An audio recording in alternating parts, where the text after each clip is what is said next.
In the next 28 minutes, we're going to answer a question that's haunted wildlife experts for decades. Which creature deserves the title of nature's perfect killer? The anaconda. Silent, patient, capable of crushing prey with over 90 pounds of pressure per square inch. Or the great white shark.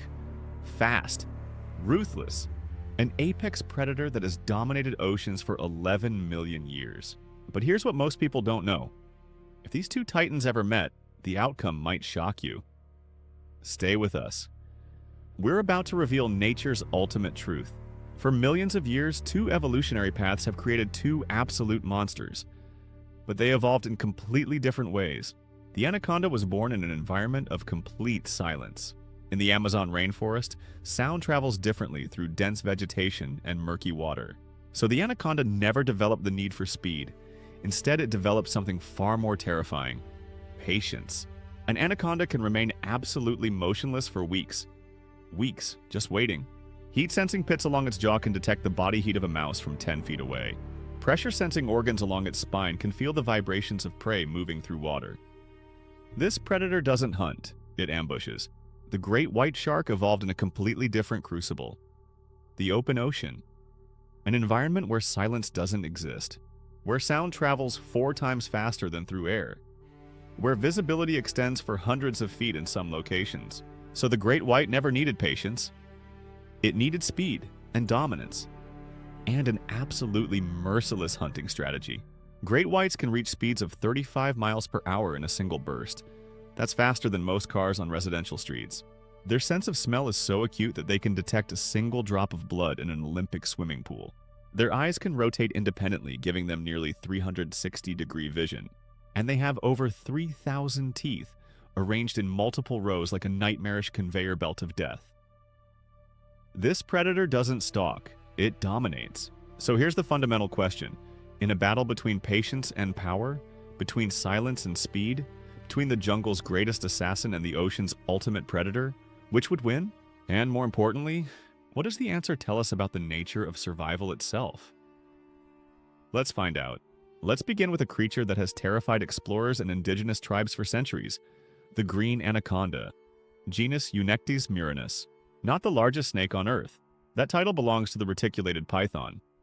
But in terms of mass, in terms of sheer weight and muscle density, the anaconda has no equal.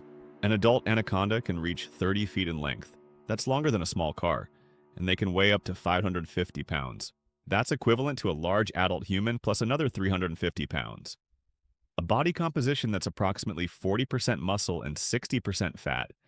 But this isn't a slow creature, as this is a finely tuned predator.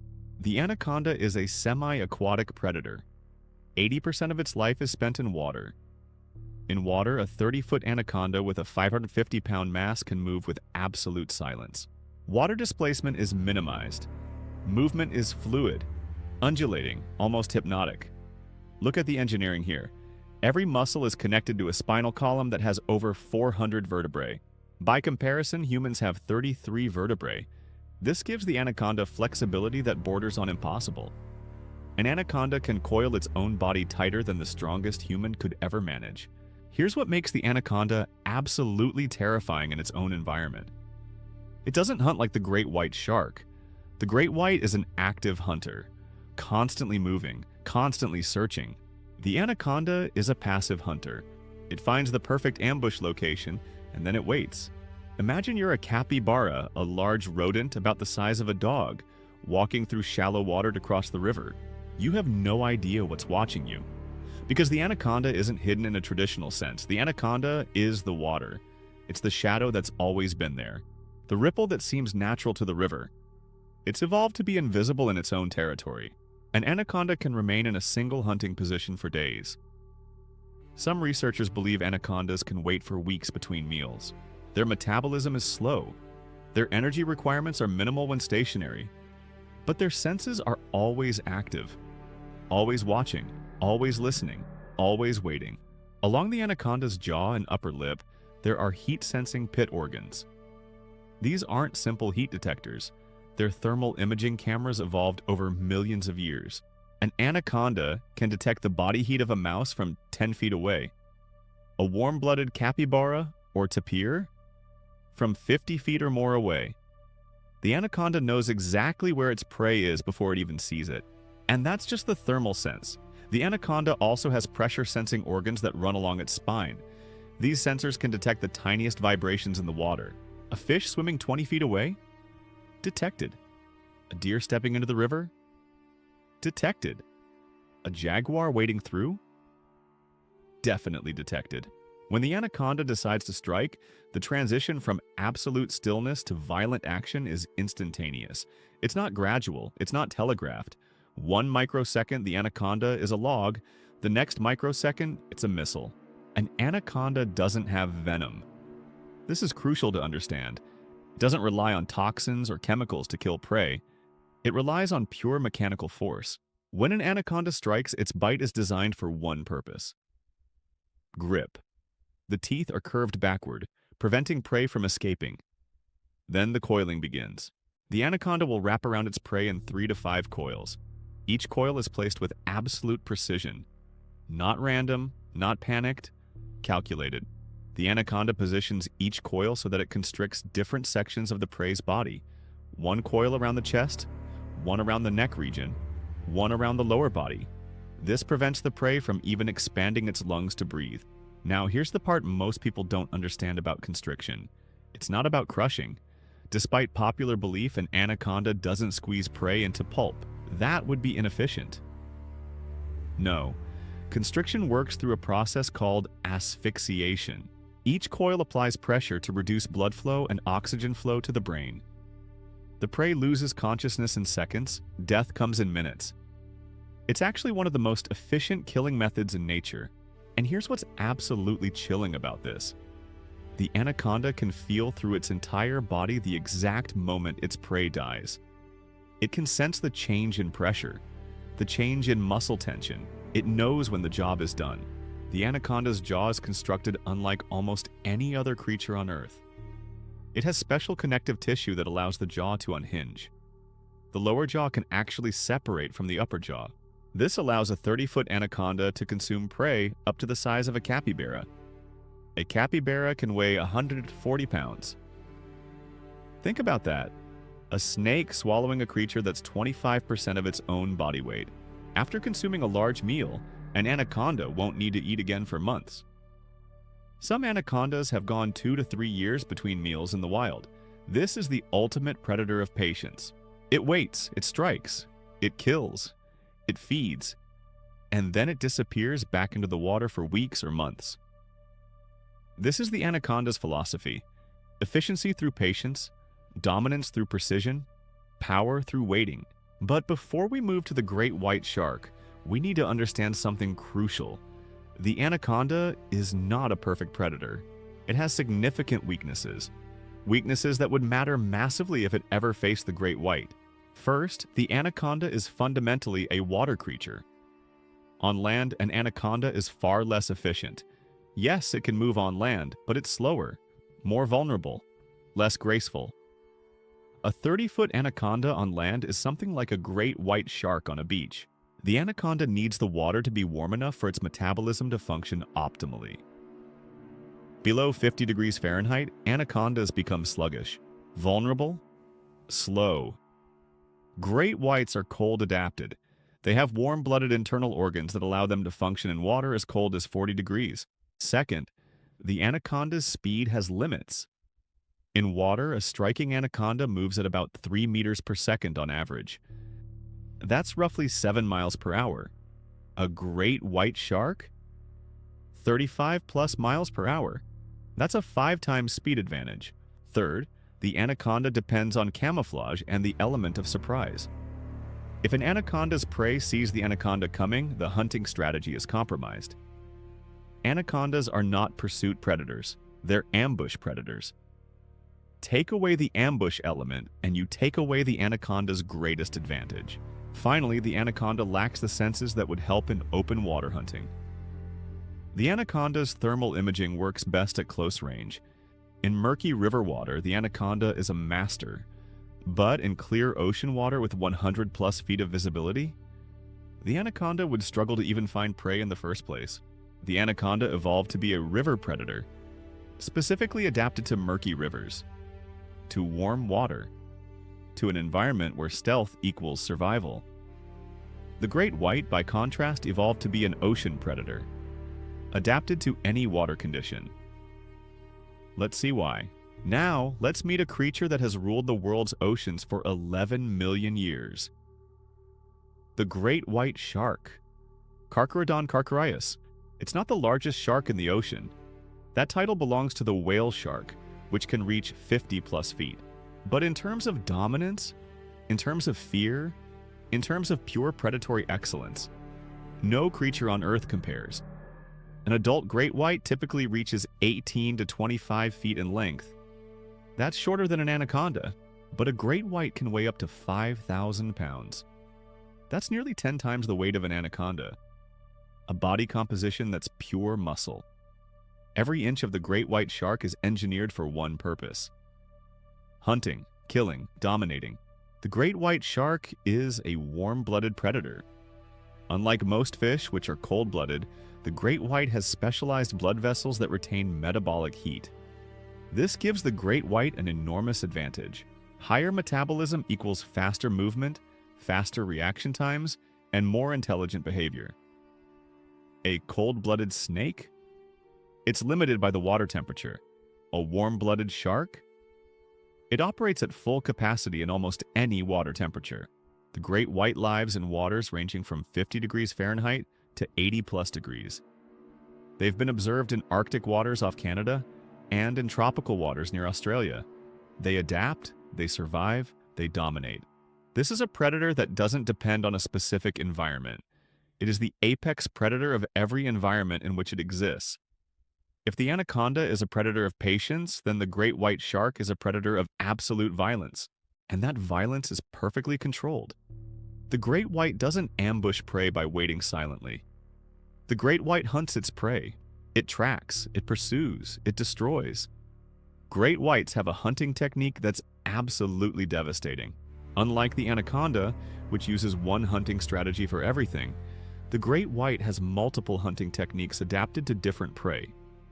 When hunting seals, the great white employs a strategy called breach hunting. The shark approaches from below and behind. It uses the sun above to mask its silhouette. The seal sees nothing until it's too late. The great white accelerates at over 12 G-forces. For comparison, astronauts experience about 3 G-forces during rocket launch. Fighter pilots experience up to 9 G-forces in combat maneuvers. A great white hunting a seal experiences 12+ G-forces in a single accelerating strike. This is incomprehensible power.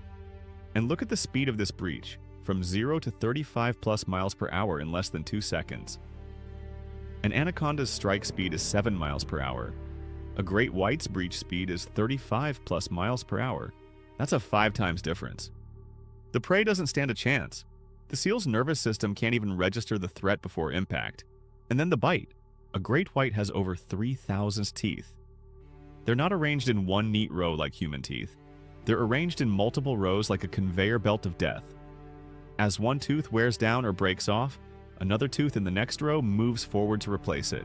A great white shark can never run out of teeth.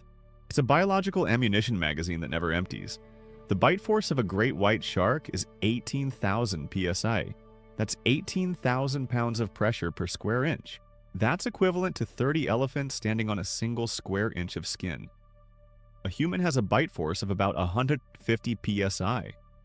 A great white's bite is 120 times more powerful than a human bite. For comparison, an anaconda's bite force has never been accurately measured, but estimates suggest it's significantly lower. Anacondas don't rely on bite force. They rely on constriction. But great whites? They rely on the most violent bite in the animal kingdom. When a great white bites prey, it doesn't just puncture, it doesn't just grasp, it tears, it shreds. A single bite can remove massive chunks of flesh. A great white hunting a seal can reduce the prey to an incapacitated, dying creature in fractions of a second. The anaconda needs minutes of constriction to kill. The great white needs seconds of biting. But the great white's lethality isn't just about speed and bite force. It's about the most sophisticated sensory system in the animal kingdom. The anaconda is good at sensing heat. The anaconda is good at sensing vibrations. But the great white shark? It has sensory systems we're still discovering. First, olfaction. Smell. The great white can detect a single drop of blood in an Olympic-sized swimming pool. A single drop. That's a dilution ratio of 1 to 100 million. The anaconda's smell is good, but not close to this level. In water, the anaconda is dependent on its thermal and pressure sensors. The great white? It can smell prey from miles away. Second, vision. Great whites can see in color. They have excellent low-light vision. They can rotate their eyes independently for nearly 360-degree vision. And they have the ability to see into the UV spectrum in some way that we're still studying. An anaconda's vision? Anacondas can't see as well as great whites. Anacondas have relatively poor eyesight. They compensate with their heat and pressure sensors. But in open water, where those sensors don't work as effectively, the anaconda is at a massive disadvantage. Third, electroreception. This is where things get really interesting. Great white sharks have electroreceptive organs called ampullae of Lorenzini. These are specialized organs that can detect electrical fields as weak as 5 nanovolts per centimeter. To put this in perspective, every living creature generates a tiny electrical field as its heart beats, as its muscles contract. A great white can detect heartbeats from a distance. It can sense the electrical field generated by a creature's nervous system. This is essentially seeing the inner workings of prey animals without needing light. Can an anaconda sense electricity? Not to any meaningful degree. Anacondas have no electroreceptive organs. They're completely blind to this entire sensory modality. The anaconda's pressure sensors can detect vibrations in a limited area. The great white's lateral line runs the entire length of its body and can detect vibrations with incredible precision. Fifth, proprioception. Body awareness. The anaconda's pressure sensors can detect vibrations in a limited area. The great white's lateral line runs the entire length of its body and can detect vibrations with incredible precision. Fifth, proprioception. Body awareness. This is the sense of where your own body is in space. Great whites have an absolutely sophisticated proprioceptive system. This allows for the incredible agility we see in great white hunting sequences. The anaconda, while flexible, doesn't have the same level of body awareness. This is why the anaconda relies on coiling around its prey.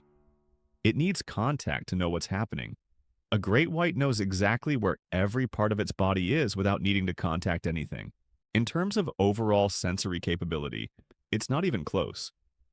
The great white has 5 to 6 sensory systems fully developed and sophisticated. The anaconda has 2 to 3 sensory systems that are highly developed. The great white is a creature whose entire existence is built on sensory information. It sees, it smells, it hears vibrations, it senses electricity, it touches, it proprioceives. The anaconda relies heavily on 2 sensory modes, heat and pressure. In an environment where those don't work as effectively, the anaconda is crippled. But the great white is affected by factors that would favor the anaconda. First, territory. A great white is a creature of open water. The great white needs space, lots of space. Great whites migrate thousands of miles. They hunt across entire ocean basins. Put a great white in a confined space, say a river that's only 100 meters wide, and it becomes far less effective. The anaconda, by contrast, is a master of confined spaces. In the murky, confined waters of the Amazon, an anaconda has every advantage. In the open ocean, the anaconda is vulnerable. Second, temperature. While great whites can function in a wider range of temperatures than anacondas, they still have an optimal temperature range. Great whites perform best in water between 54 to 75 degrees Fahrenheit. Below 50 degrees and they become sluggish. An anaconda in water warmer than 85 degrees begins to overheat and becomes lethargic. And the optimal temperature ranges for each, both are deadly. But in extreme temperatures outside both ranges, neither functions optimally. Anacondas are born with instinct. They don't learn. They're not capable of complex thought about hunting strategy. A great white evolves its hunting strategy over its lifetime. It learns what works. It remembers hunting grounds. It teaches offspring. The anaconda? It's pure instinct, pure evolution, pure biological programming. Anacondas are born with instinct. They don't learn. They're not capable of complex thought about hunting strategy. A great white evolves its hunting strategy over its lifetime. It learns what works. It remembers hunting grounds. It teaches offspring. The anaconda? It's pure instinct, pure evolution, pure biological programming. Fourth, lifespan and maturation. Great whites live 30 to 50 years in the wild. They mature around age 15 to 20. Anacondas live 20 to 30 years in the wild. They mature around age 3 to 5 years. An anaconda reaches peak hunting capability in its early adulthood. A great white reaches peak capability in its mid-adulthood. A great white learns throughout its life. An anaconda is born with all the knowledge it will ever have. In summary, the great white shark is the king of the ocean. It's adapted to virtually any ocean condition. It has sensory systems that are nearly alien in their sophistication. It has speed, power, and bite force that are unmatched. But it's an ocean creature. In the river, it's just another fish. The anaconda is the king of the river. It's adapted to specific river conditions. It has sensory systems perfectly calibrated to its environment. It has patience, precision, and constriction power that are unmatched. But it's a river creature. In the ocean, it would be utterly lost. So the question isn't which is more dangerous, it's which is more dangerous in its own domain? And then by extrapolation, if they met on neutral territory, who would win? Let's imagine a scenario. A 25-foot anaconda, fully grown, weighing 500 pounds, meets a 20-foot great white shark, weighing 4,000 pounds in the Amazon River. This is the anaconda's domain. Murky water, warm temperature, confined space, vegetation. These are the exact conditions where the anaconda is most effective. The environmental factors favor the anaconda 80%. The murky water means the anaconda's heat sensing is fully active. The great white's vision is compromised. The anaconda's camouflage is perfect. The great white's superior vision doesn't matter. The warm water means the anaconda operates at full metabolic capacity. The great white operates at acceptable capacity.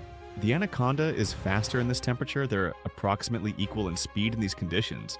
The great white can't build up to 30 miles per hour in a narrow river. The confined space means the anaconda's ambush strategy is effective. The great white can't build up to 35 miles per hour. The anaconda can hide in vegetation. The great white is exposed. The great white's advantages that work include bite force at 18,000 psi, which is still devastating, and electroreception that can sense from distance, speed that's still faster even in confined space, and sense of smell that can track the anaconda through water. The anaconda's advantages include camouflage nearly invisible in murky water, and thermal sensing that knows where the shark is, constriction power that the great white can't escape once coiled, and environment familiarity as this is home. The anaconda would have a 65 to 70% chance of winning. Here's why.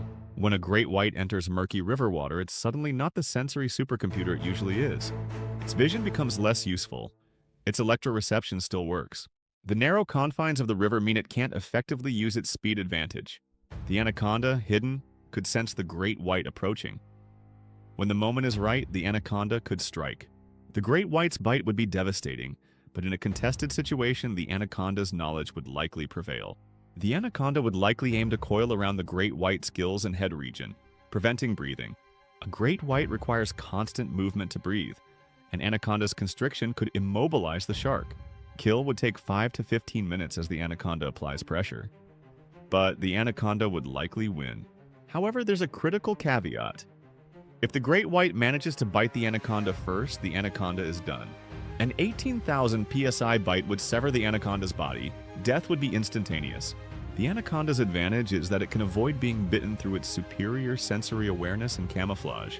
If the anaconda is caught in open water and gets bitten, it's over. Anaconda victory in the Amazon, 65 to 70%. Now imagine the same two predators, same anaconda, same great white, but now they're in the open ocean, crystal clear water, hundreds of feet of visibility, cool temperature, no vegetation, no hiding places. This is the great white's domain. The environmental factors favor the great white 85%. The clear water means the anaconda is completely visible. The great white can see from hundreds of feet away. The anaconda's camouflage is useless. It has nowhere to hide. The open space means the anaconda can't ambush. The great white can use its speed advantage. The great white can build up to 35 miles per hour. The anaconda is trapped in the open. The cooler temperature means the anaconda becomes sluggish. Metabolism slows, reaction time decreases. The great white operates in its optimal zone. Anaconda advantages that don't work include camouflage worthless in clear water. Thermal sensing doesn't help when the threat is visible. Coiling requires getting close first. Heat-seeking is useless. Great white advantages that dominate include vision with perfect clarity and electroreception that detects every heartbeat. Speed at 35 miles per hour versus 7. Bite force that's catastrophic with one-shot kill capability. Mobility to attack from any angle. The great white would have a 90 to 95% chance of winning. Here's the realistic sequence. Immediately, the great white sees it from hundreds of feet away. The anaconda registers the threat through electroreception, sensing the great white's presence through electrical fields. The anaconda tries to flee. The great white accelerates at 35+ miles per hour. In the vast ocean, the anaconda has nowhere to hide. The anaconda cannot hide, cannot camouflage. It can only try to flee, but flight is impossible against something 5 times faster. The great white makes a single pass. The 18,000 psi bite removes a massive chunk of the anaconda's body. The anaconda is crippled, bleeding, dying. The great white may make a second pass to finish the kill, but honestly it's likely one bite. One devastating civilization-ending bite. Great white victory in the open ocean, 90 to 95%. The anaconda's 5 to 10% chance comes from pure luck, coiling around the head during an attack. But in open water, with the anaconda exhausted and the great white fresh, the anaconda dies. Every time.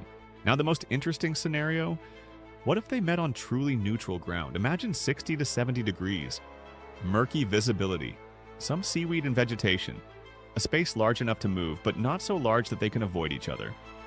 This is neutral. Neither creature is in its optimal domain. Both are compromised. Advantages are reduced. Factors favor the shark at 55%. Why the shark? Because even in compromise, its sensory superiority gives it an edge.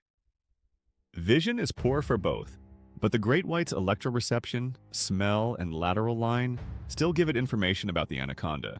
The anaconda's thermal sensing works best at close range, so moderate temp doesn't give it an overwhelming advantage. During the opening phase, they sense each other. Anaconda through pressure waves, shark through electroreception. The anaconda, being smaller and in an unfamiliar environment, likely assumes a defensive posture. It tries to hide among vegetation, using what camouflage advantages it has. The great white, more confident, approaches. It is the aggressor. The anaconda is the defender. This is critical. In the animal kingdom, aggression often determines the outcome. The shark doesn't question its win. The anaconda is unsure. The great white makes an attack run. It accelerates to 25 miles per hour. The anaconda tries to evade. The anaconda tries to hide among vegetation. The great white follows. The anaconda has one chance. It must position itself so it can coil around the shark's gills immediately upon contact. This is extraordinarily difficult to execute. It would need the great white to attack in exactly the right angle. And even then, the anaconda would have maybe 0.5 seconds to get its coils in place. If it succeeds, it could potentially coil around the gills. If it fails, if the shark gets even one bite, the anaconda dies. The verdict for the ultimate showdown is great white 70 to 75% victory chance. The anaconda has 25 to 30%. The great white is fundamentally an offensive predator. It wins through aggression and speed and devastation. The anaconda is fundamentally a defensive predator. It wins through patience and evasion and ambush. If these two met in truly neutral territory, the great white shark would win 7 out of 10 times. It would not be a close contest. But here's where it gets philosophical. So, which apex predator is truly superior? The Amazon belongs to the anaconda, the ocean to the shark. The anaconda is perfectly, absolutely engineered for the Amazon rainforest. Similarly, the great white is perfectly, absolutely engineered for the open ocean. Every aspect of their physiology is optimized for that specific ecological niche. The anaconda is perfectly engineered for the Amazon. Every aspect of its physiology is optimized for that specific niche. Similarly, the great white is engineered for the ocean. Speed, vision, electroreception, all necessary for the deep. Nature doesn't create universal dominance. It creates specific excellence. Both are excellent in different ways. Humbling. The deeper question is intelligence.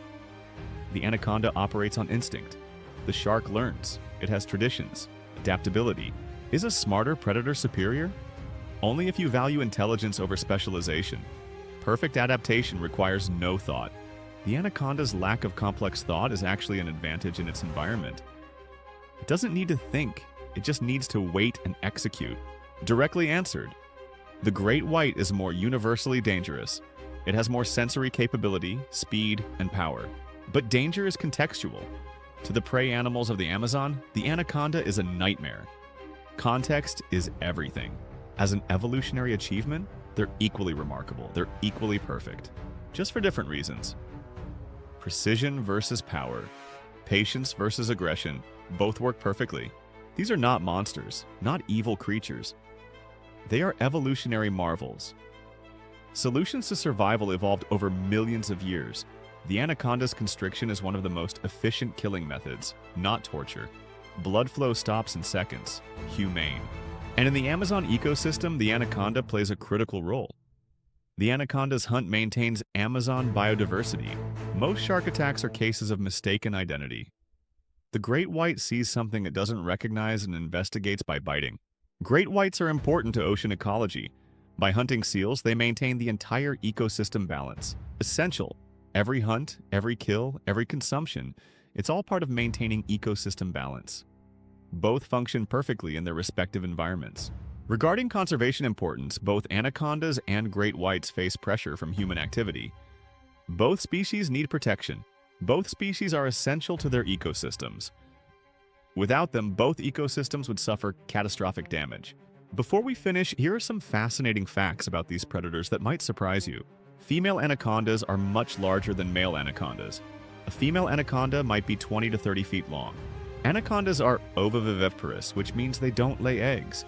The mother gives birth to live baby anacondas. As they develop, the surviving pups begin eating their siblings inside the mother. This process is called intrauterine cannibalism. Only the strongest survive. When a great white shark breaches, launching itself out of the water while attacking, it's experiencing up to 30 feet of airtime. Pure, raw energy and power. The oldest great white documented was over 40. A mother, a legend. We only knew she existed because of DNA, mysterious. Which apex predator wins? Amazon, anaconda. Ocean, shark. Neutral, shark. Overall, the great white is more formidable. Nature produced both in all their terrifying glory.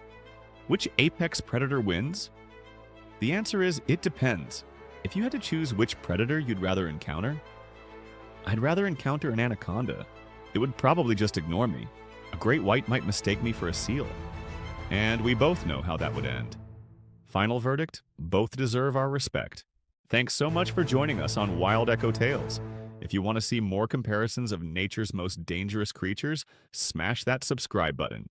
Tell us in the comments, which would terrify you more? The patient anaconda in murky water or the aggressive great white? Drop a comment below.